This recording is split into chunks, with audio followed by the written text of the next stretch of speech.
I was travelling in the United States and I had been reading about the field of brain-machine interfaces that was developing. The organisation that was conducting this work is DARPA, the Defence Advanced Research Projects Agency, which is world-renowned for developing radical, innovative research. Essentially what we're trying to build is a bionic spinal cord. The challenge for us with this technology was partly that we were not familiar with what the brain signals would look like when you're recording brain activity from inside a blood vessel in the head. There's other research groups out there who are achieving brain recordings for the purpose of brain-machine interfaces by taking off the skull in an operation called a craniotomy, by injecting electrodes directly into the brain and then recording activity from the part of the brain that enables movement.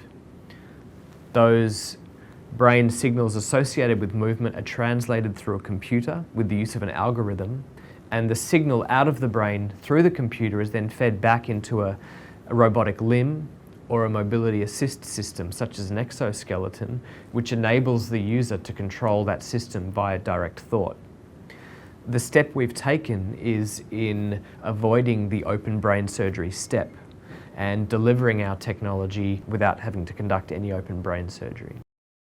So this iteration of the device is designed at returning mobility to people with paralysis. The device has gone through a number of iterations. There have been a large number of challenges that we've had to overcome to manufacture a device that's suitable and safe for implantation. One of the main challenges was to enable a device that was flexible enough to get around the blood vessels as well as strong enough to be pushed through the tube required to deliver it. The device is made out of nitinol, a nickel titanium composite that enables it greater resilience when being flexed and compressed over other more commonly used materials, which allows us to deploy it through a very small catheter and expand it to a larger size when in the blood vessel region of interest. Engineers always want to put more bells and whistles on things, and clinicians like things to be a lot easier, and we've been able to meet halfway, and so this device is quite simple for what it can achieve. We've managed to develop the technique to implant this device and record activity from the motor cortex in the brain. The device is put in through a very superficial cut. Using a fluoroscope, this is a device that we can watch the path of the catheter travelling up through different blood vessels into the brain. We can navigate the device up into the brain. We put it into a blood vessel called the sagittal sinus. This is in the middle of the brain. It sits on top of the motor cortex. And the device sits within the blood vessel. The device has electrodes around the outside, and these electrodes pick up the nerve activity from the motor cortex in the brain. And the aim, as I mentioned, will be to take these signals and use it to move a bionic limb or perhaps even a wheelchair in people who have paralysis. This is a fantastic story for Melbourne.